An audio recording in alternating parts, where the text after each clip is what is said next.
Welcome to Sputnik, orbiting the world with me, George Galloway. Gayatri's on the beach in Bali, but she'll be back next week, nice and brown, I'm sure. Battle has joined.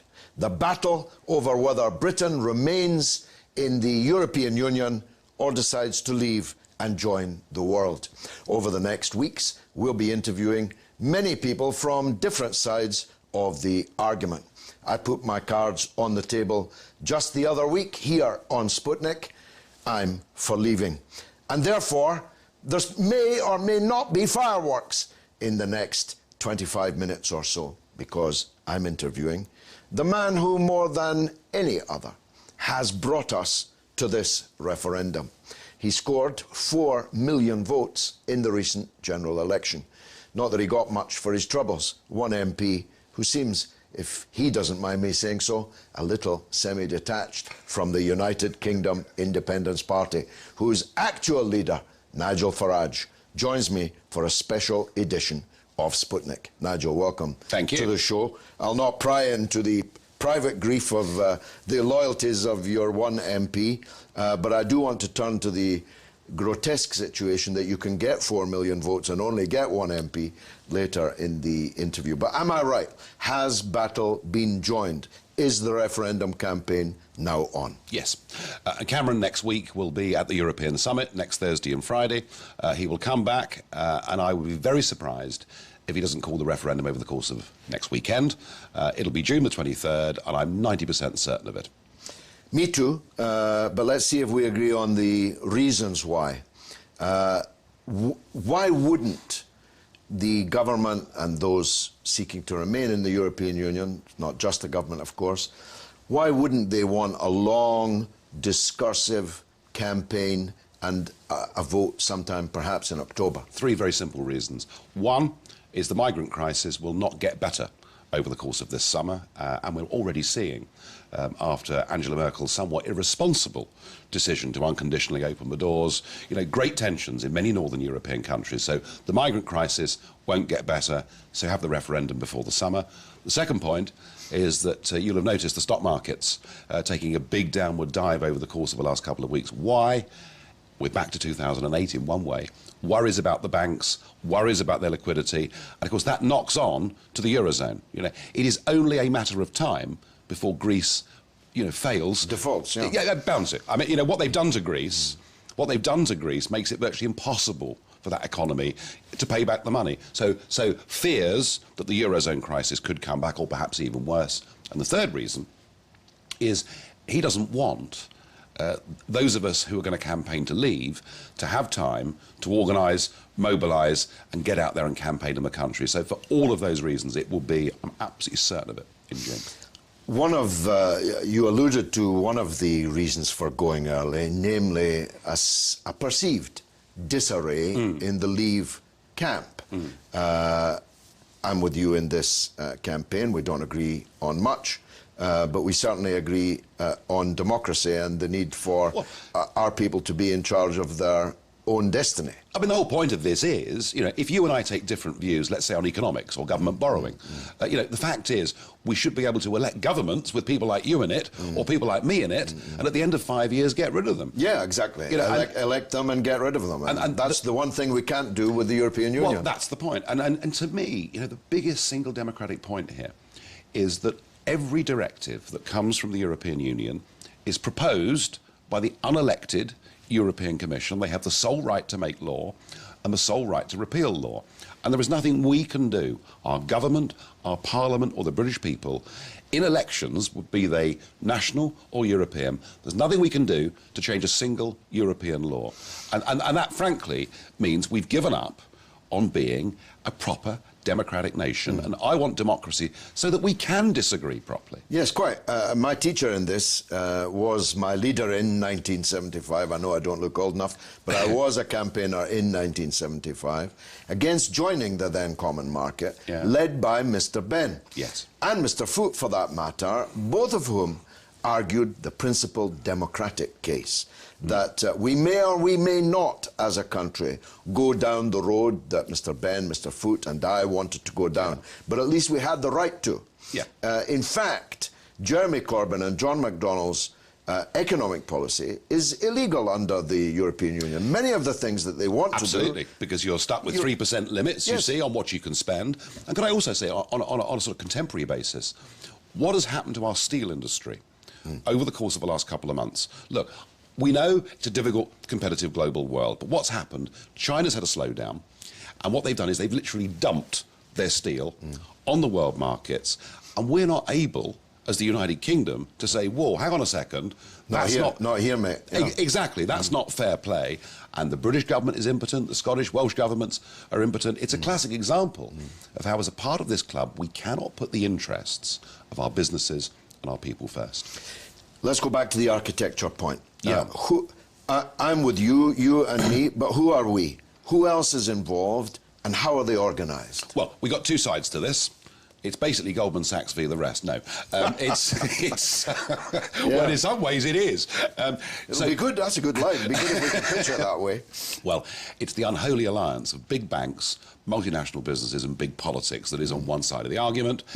So you've got BSE, they've decided to call themselves. They should have thought about that, really, shouldn't they? So Britain's stronger in Europe. Mad cows all I know, absolutely. That's led by Lord Rose, and they used to run Marks and Spencer's. Well, that went well. But quite. No, absolutely. Are we going to do as well as Marks and Spencer's? So he's running the official campaign. Then you've got the Labour Party, who are going to do their own thing. They're not going to join up with the official campaign. Alan Johnson will do his own thing on behalf of the Labour Party. Then, of course, you've got the SNP, who, again, will do their own thing. So there are three distinct camps who are campaigning for us to stay in, but they're being funded by...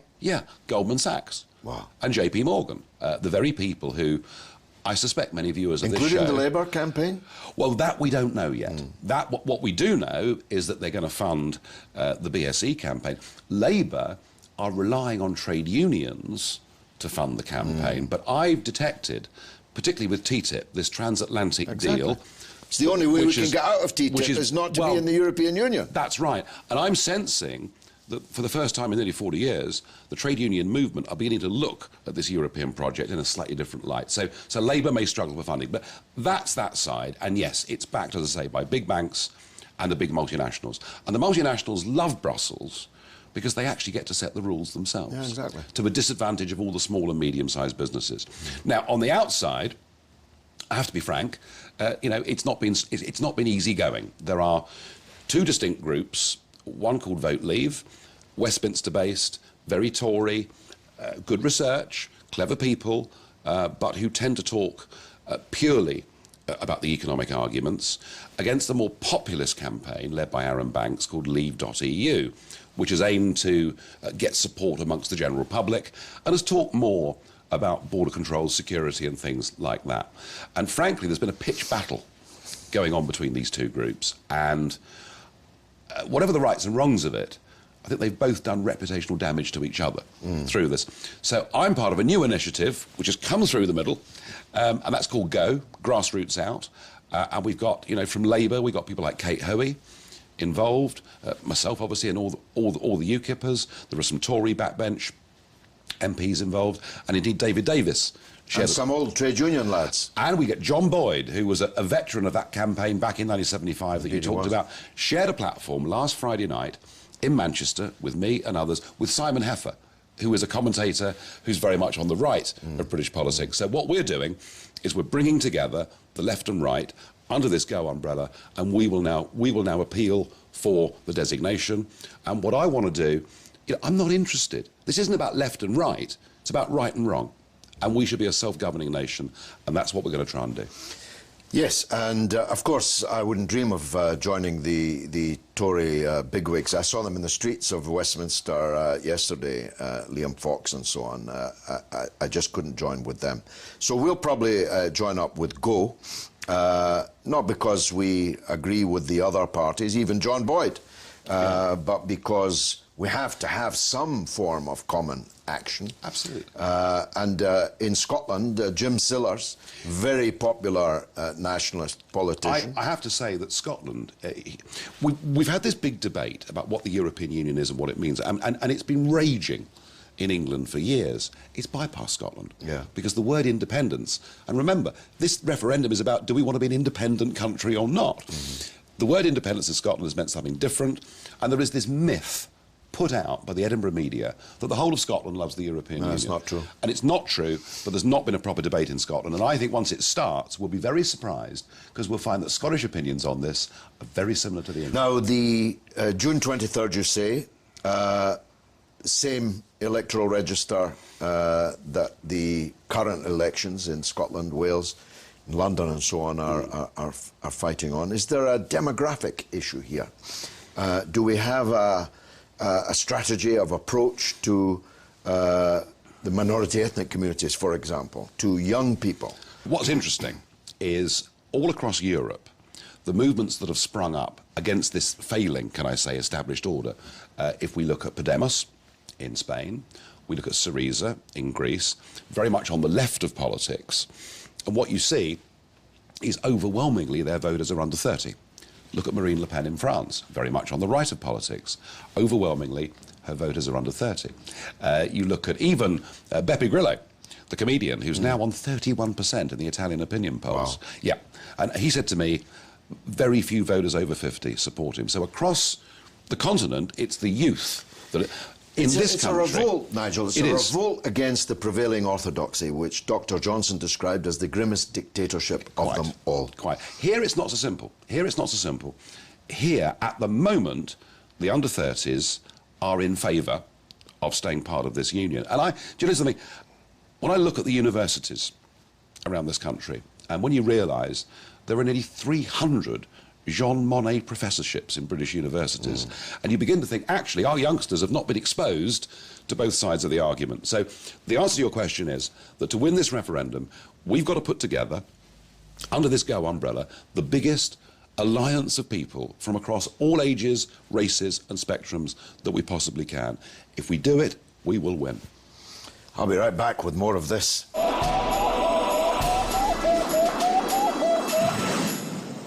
Welcome back to Sputnik with me, George Galloway, orbiting this particular world this week with Nigel Farage, the leader of the United Kingdom Independence Party and the man who, more than any other, has brought us to the point where we're going to get a chance to vote on whether to stay or go from the European Union. Nigel, the arguments then, let's distill them. I've got my own, of course, but you're the guest.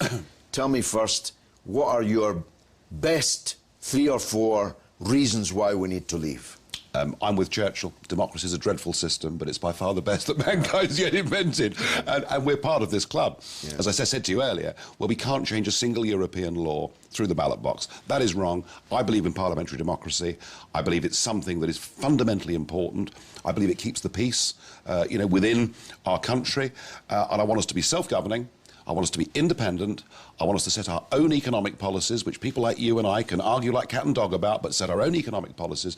But I also think that limiting ourselves to thinking that Europe is the be-all and end-all of the world is a massive mistake. I think that's the biggest argument. Massive mistake. They pose the EU as the internationalist option. It's but actually, the vast majority of countries in the world are not in the EU. Quite. And I mean, look, there are 2.2 billion people inside the Commonwealth. From India to Australia to right across the world. This remarkable club, which comes together for summits where we're friends, where we share a common language. I mean, goodness me, these countries fought beside us in 2 world wars. There is a very strong link and bond. And what we've done is we've turned our back on this big international community, almost family. Some of whom, indeed, are doing rather well. Having a special relationship with India is something to have. Quite, and look at Canada, it's done wonderfully well, Australia. I mean, many of these countries have done phenomenally well. So I want us to be, quite frankly, it's out of, not Europe, but it's out of political union in Europe. Yes, because of course we'll still be dealing with Europe, still be trading with Europe. This is what upsets me. You know, Lord Rose, he of Marks and Sparks fame, and all the others, they kind of say that we'd be becoming isolationist if we left. No, we wouldn't. And we sometimes underestimate our own power here, you know. We are still the 5th biggest economy in the world. We are still the 8th biggest manufacturer in the world. We do have a seat on the UN Security Council. We speak the world's language, for goodness sake, and I want us to play our role in the world, not to be an 8% vote in Brussels at the Council of Ministers. And the Commonwealth is one thing, and I agree with you on that, but the BRICS are something even bigger. Sure. Brazil, Russia, India, China, South Africa, Iran now coming back into the international economy. Yeah. Wouldn't having a special relationship with these kind of countries be more profitable for us than what we currently have? And here's the clue. Here's the clue, you see.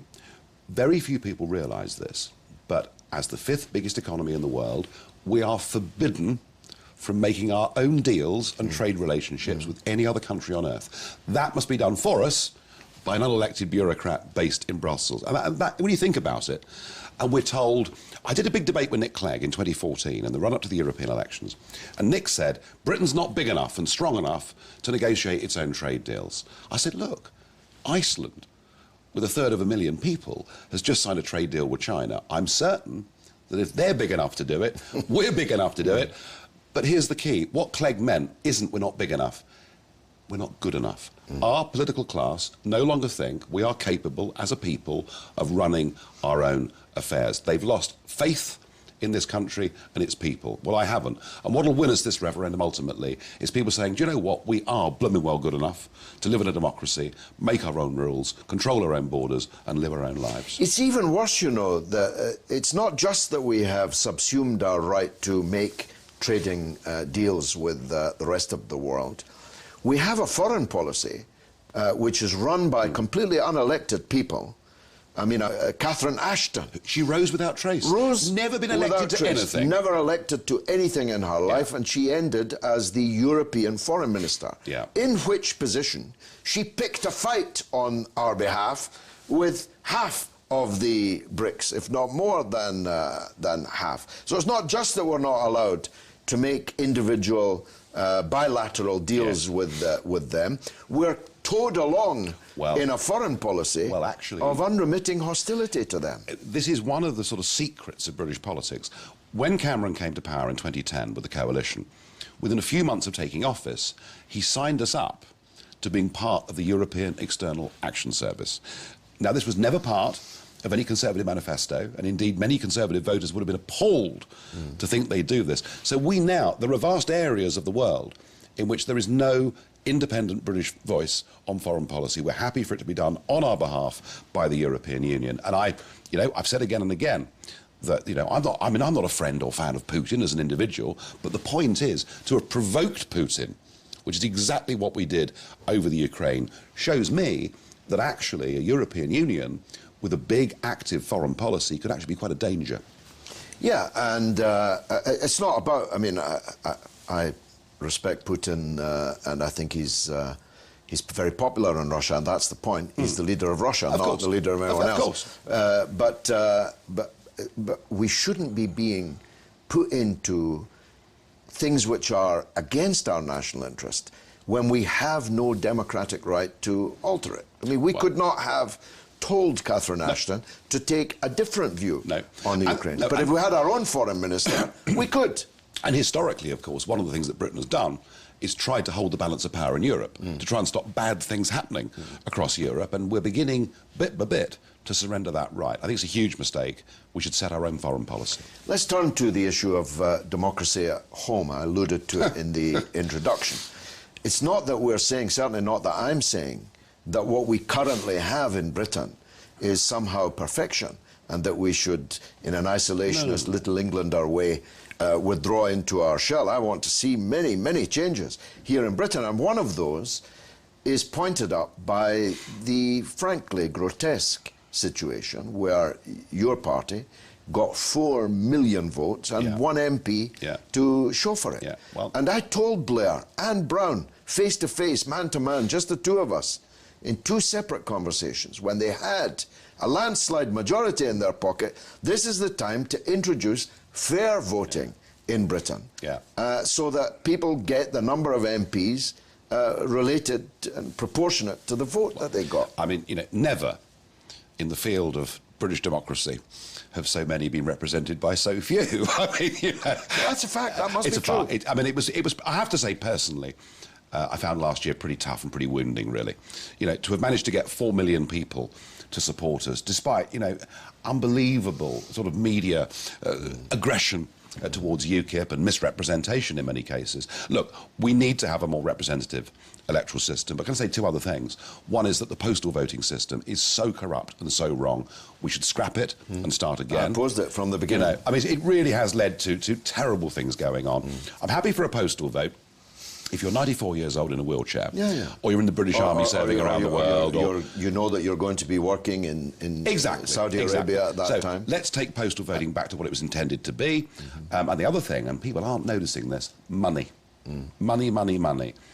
It appears that at by-election after by-election, the Conservative Party have quite deliberately and willfully obeyed the law of this land and massively overspent in elections. Now, there seems to be almost a pact between the Labour and Conservative parties that if they're defending seats in by-elections, nobody will report on the other.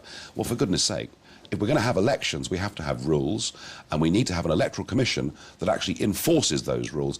I would hate to see British politics become like American politics, where it becomes all about big money. Michael Crick on Channel 4 News has apparently scooped the pack on this, and I wanted to ask you about that. I was shocked that you didn't win your seat. No doubt you were yourself, especially as your party won control of the local authority on the same day. But it now turns out, according to Crick, who's quite a serious journalist, Channel 4 News, quite a serious outfit, that there were many items of expenditure that the Tories engaged in that didn't appear on their election returns. Does that raise the possibility of a rerun of a by-election? Well, I don't know is the answer to that. I mean, I suspect, given what Crick has unearthed, and maybe there's more to come, who knows? He says there is. Yeah, that's right. I suspect there'll be somebody in Thanet who will make a proper official complaint to the police and let it take its course. From my perspective, you know, if this referendum that I spent 20 years fighting for is on June the 23rd, I've got to look forwards, not backwards. So let's move to predictions. Neither of us has a crystal ball, but here's mine. I believe the only way is up for us. The only way is down for those who want us to remain in this neoliberal club called the EU. I don't think that it's ever going to be more popular than it is, and with every week that the campaign is joined, it's going to get less popular. And I suppose my memory goes back to the alternative vote referendum. Nobody voted on whether we should have AV or not. They voted against Nick Clegg. And because they didn't like him, they didn't like what he'd done, putting Cameron into Downing Street and so on. If this referendum is, and it seems it must be, led by David Cameron, George Osborne, Peter Mandelson, and the other discredited members, largely discredited members of the political class in Britain, they're going to lose votes hand over fist. So my prediction is that we're going to win, and that on June 23rd, the British people will vote to leave. What's yours? I agree. I think there is a very significant piece of British history going to happen in a few months' time. I think we are going to vote to leave. Do you know something? It could realign British politics in all sorts of extraordinary ways. I think this could be the start of a real fundamental change in British politics. And by the way, once we've left the European Union, my next campaign is to get fairer, better politics in Britain. I think that's right. Life will not end for Britain if we leave. The world will become our oyster instead of this collection of states, some of whom were totalitarian states not so long ago. Some of them have very powerful far-right, extreme-right political formations. There's only trouble ahead, it seems to me, if we remain in the European Union. The world can become our oyster, but Britain will not be perfect and will have to be improved. Will Cameron fall if he loses the vote on the 23rd? Let me tell you something. If a Prime Minister who through this renegotiation has tried to pull the wool over the eyes of the British public as to what he's achieved, and having lined up with the big banks and the big businesses and done everything humanly possible to win a referendum, why would I trust that man? If the will of the people is for us to divorce ourselves from this, why would I trust that man to do that job? He's got to go. Yeah, whether he will fall is one thing. Whether he should fall, quite another. We'll wait and see. Nigel Farage, it's been a pleasure. Thank you. Thank you very much for joining us. Gayatri will be back next week, but I've been George Galloway. He's been Nigel Farage. We're both, as it happens, on the same page, at least on this one. It's been marvellous.